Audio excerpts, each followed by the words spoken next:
3:40. This is Five Live. Delighted to say that Asif Kapadia is here talking about. Well, when you came on the show, I remember you coming on talking about Senna. And it was just everyone was just so completely blown away.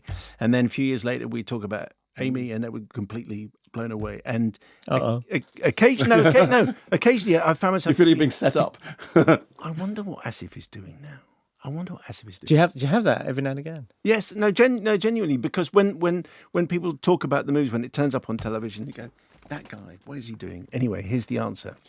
It's Diego Maradona, and it's out today. How are you doing, Asif? It's nice to see you. It's really good to be here. Good to see you. Can I say a weird thing in that question about what is Asif doing? Almost exactly a year ago at Latitude last year, I was doing an onstage thing, and Asif was there, and you were in the process of doing Maradona then, and so that thing, because I'd had the same thing about what because each project lasts for such a long time, and you said afterwards that at that point you were wrestling with a version that was like 3 or 4 hours long, and one of the most impressive things about Diego Maradona, which I think there are many impressive things about it, is this compression at the beginning that I think at some point you said there was a whole like almost a half an hour, 45 minutes of stuff, and you've just gone zoomp, and then you've moved on to because you've focused into Naples and that story. Cut to the chase. Yeah, which is, and there must be a part of you that, on the one hand, hooray, and it's brilliant, it's a great opening, but it's that cutting your lovies is such a hard thing to do, isn't it? It's if you've worked on 45 minutes or something, and you know what, that's a 5-minute sequence. But I mean, that's a good example of how we work, though. You have to do all the work to make it work as a sequence that's 45 minutes long. But in the end, you have to make some tough decisions because that's not really what the story is. Explain how the story came about and how this subject matter, how the person of Diego Maradona, he kind of, as I understand, he sort of presented himself to you, really, rather than the other way around. Well, I'm a big football fan, so I suppose I was much more aware of Maradona than I was when Senna was racing. I was aware of him, but I wasn't necessarily a fan, and Amy as well, to be honest. So I knew about him. I watched him play in the World Cups. I read a book about him in like late 90s when I was a student, still making short films. And I remember thinking, what a life. Wouldn't it be great one day to make a film about this guy? Goes away. And then a producer, Paul Martin, came along in like 2012 and said, there is this footage that has been shot about Diego Maradona at his peak. I think I can get access to it. Would you be interested in making a film? And this is just after Senna.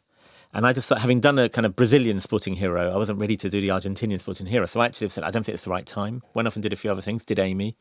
And then by the time I'd made the other two, it felt like if I was going to do a third one, it was going to be similar but different. And the idea that he's still alive, I could meet him, I could go and interview him, and it's a different type of life that he's led.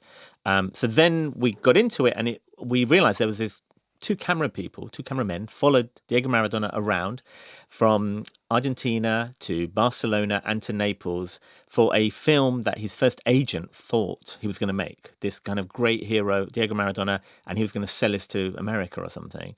And it never got finished, never got completed. So he started it in 1981. And I guess we finished it in 2019.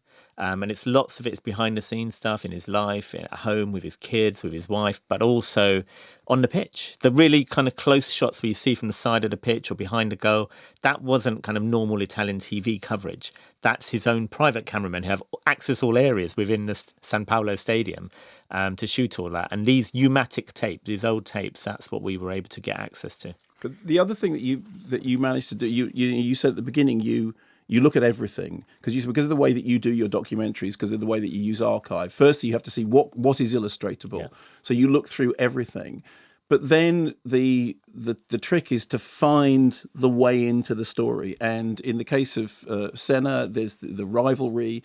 In the case of Amy, there's, partly it's her story and then the people around her, some of whom perhaps didn't have her best interest in heart. But in the case of this, you've focused in on this central Diego and Maradona being the duality at the center of it. When did you find that? At what point in the process did you find that duality? So that's the interesting thing, because I didn't go in there knowing anything like that, but it comes out of all of the research. So at the time while we're looking for footage and really throwing the net as wide as we can visually, I'm interviewing people, like what we're doing now, just oral interviews, just two people talking, whether it's in Buenos Aires or in London or in Naples. And it was Diego Maradona's personal trainer, Fernando Signorini, who's a great guy who I had not heard of before, who in his interview started mentioning this idea of these kind of two personalities, a really sweet, vulnerable guy that he really liked to spend time with, and this other person who was the ego, who was a kind of person he came up with to deal with the media. And I thought that was a really interesting kind of way of dealing with the subject. Can I ask you, just before we cut back to the kind of the nitty-gritty, do you think football, we were talking about this with Pat Nevin earlier, is football cinematic? We're used to it being on the television. It's really hard to do. But put it on the big screen, it's difficult, isn't it? It is really hard to do. And I think, you can demonstrate it by how many great films are there about football. I think it's quite hard to pull off 22 people on the pitch, big pitch, lots of space, sometimes lots of goals, sometimes no goals, So that was one of the challenges, is how to pull this off. And in the end, we were lucky because these camera people did focus on Diego. And the matches are there, the key matches are there, but really it's more about him and what he's doing and what football means to him and how he used football, how football got him out of, where he came from, a very poor place and poverty and outside of Buenos Aires. But it is a challenge. And, obviously football fans want more football and people who are not into football don't want more football. Okay, let's give you a taster of the film. This is Barry Davis ahead of the Argentina-Italy semi-final in 1986. 90 degrees it's been, the contest between the last two winners, between the hosts and the holders. The feelings of the crowd for the Italian team have been made clear, and although Maradona is a king, maybe even a god in this neck of the woods, it's the Italian team that the home crowd here will be supporting. So that's the bit of the film that I'm in. Are you? Mm-hmm. Where? No, actually, I went. You in a crowd? No, it's actually not that one. It's the match in 1990. Yeah, that's the one. And I'm in the crowd. But which match? Argentina-Italy? The Argentina-Italy is 1990 at San Paulo. Yes, yeah. There's the quarterfinal. There's a penalty shootout and Yugoslavia. Yes, and Maradona misses a penalty, and it cuts to the crowd, and that's the section of the crowd I'm in. And I was thinking, hold it there, and they didn't hold it there. So I think I might be in your film. But was that in Florence? I'm trying to remember. Yes, it was. Look at that. But I am right in knowing, therefore, that the other photo was 1990. Look at you. Look at that. And see how he's come on a year. See how I've come on. I've done my bit. And the interesting thing about you and I is you are a football fan, and I'm absolutely not a football fan. And therefore, between us, we are kind of the dual audience that your film has to address. And I know that you've talked about this, but there is, on the one hand, the people that want more football. On the other hand, the people that want less football. How do you find the balance, other than Simon looking for himself in the crowd, which of course is just all about me. I used to always do that in all of the footage for Amy, because I lived around Camden for about 10 years, and I kept thinking at some point I'm going to walk past in the background. I never did see myself in Amy.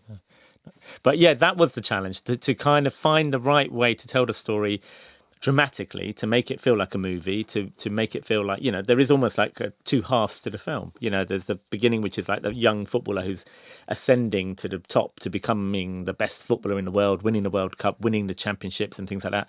But the personal life and all of the problems, and the second half becomes a bit more like a gangster film almost. It becomes, I always was thinking like this is like an early Scorsese film at times. Yeah.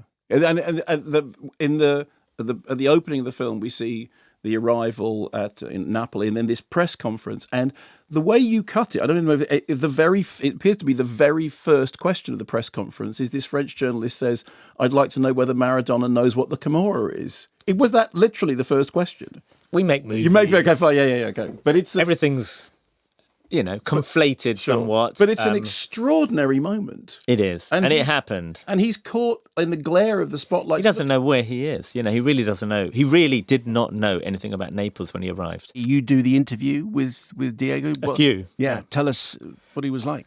Well, the first stage is getting to meet him. It takes a while. He was living in Dubai at the time, and it takes quite a long time just to get to him. The first meeting took 5 days in order for me to be in his presence for 5 minutes.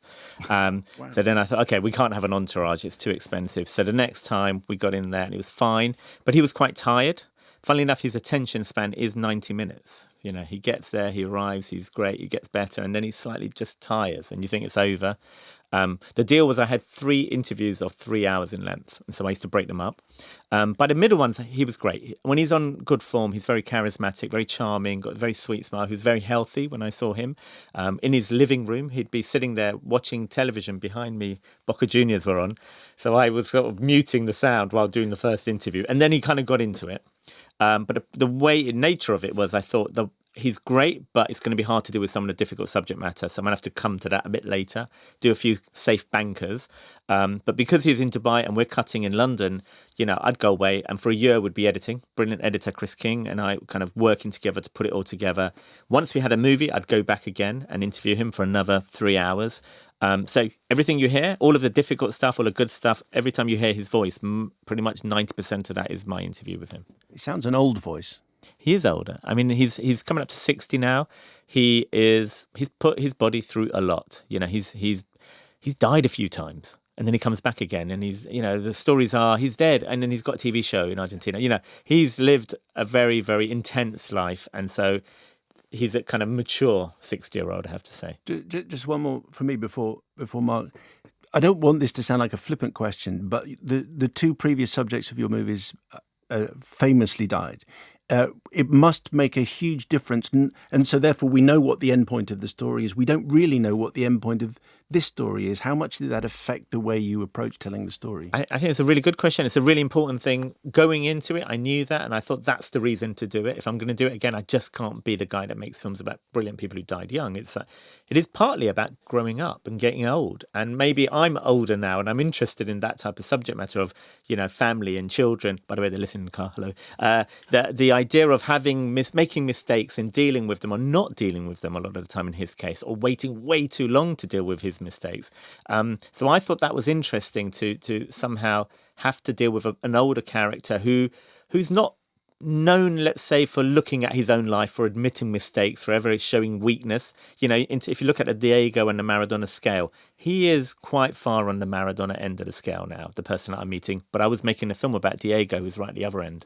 What about in terms of, Diego Maradona actually watching the film? Because I know that you said that when you went to Cannes and there was all the red carpet stuff, that you had thought, oh, he might turn up and wouldn't it be great if? But then you thought, actually, would this be the place for him to sit? Why? What? He wasn't in the editing room. He didn't, he didn't interfere. No, not at all. I mean, that's the other thing. Journalists had been saying, well, you're making the official version, and because he's alive, and it's like, actually he was alive, and yet there was far less contact with the estate or with him or with his team than with the other 2 films with Senna or Amy. The classic thing was I was literally chasing him around the world to show him the film before anyone else a year ago, before even I met you. And partly you're thinking, are they not interested, or is he worried, or is it just like there's other places where he's busy trying to work or make money? So it didn't happen. Then we thought if we get into Cannes, maybe he'll come to Cannes. That'd be great. So he didn't make it to Cannes. He's got an injury. He's not well right now, actually. Okay. And I think that's the reason why it wouldn't have been the right thing to try to push the issue to bring him to Cannes. So at some point, what I'm hoping is I'll meet him, whether it's in Buenos Aires, wherever it will be, and we'll sit down quietly, privately together, just the 2 of us, and press play on his TV. So he hasn't seen it yet? He really hasn't. That's astonishing. That's Maradona. No, they will never do. He will never do what you expect him to do. A couple of listener questions. Anne McCormick, can you ask Asif to say hi to Ruth McCormick and all the A-level film studies group at Tapton School, Sheffield, who studied Amy and wrote about it in their exam last week? There are a lot of exams. Yeah, Amy is on the syllabus now for the A-level. Wow. And so lots of people have been getting in touch. Lots of Q&As have been teachers saying they're trying to write their essays now. Can you answer this question? So that's great. I'm very proud of that. Okay, so that's Ruth McCormick in the A-level studies. Hi, Ruth. Well done. Keep working hard. Robert Cullen, Asif has done some amazing documentaries on the individual, but would he consider a more overtly political figure, or has he considered directing a documentary on a specific place or time?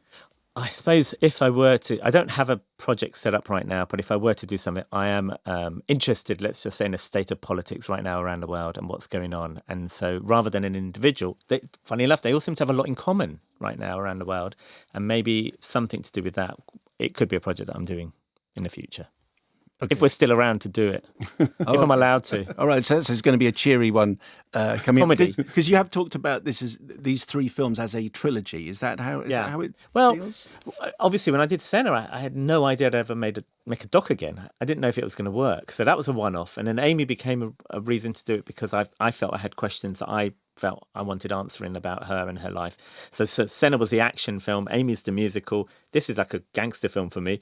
And so I'm quite happy with these 3 films. I need a break from it, and then I'll see if a subject matter comes along for me to do whatever the 4th could be, or I'll do something completely different. It's worth just mentioning the music. Yeah. Because it's got a crack. The score, the soundtrack altogether. You know, Antonio Pinto, again, is a part of the team with editor Chris King and myself. We've done all of the 3 films together.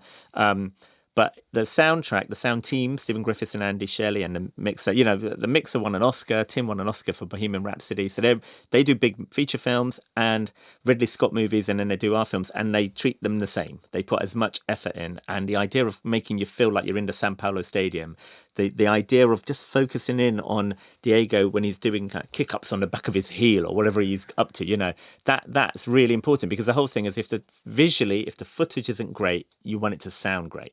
You can feel every hyper real. Yeah, you feel every kick. And you were saying an interesting thing about the.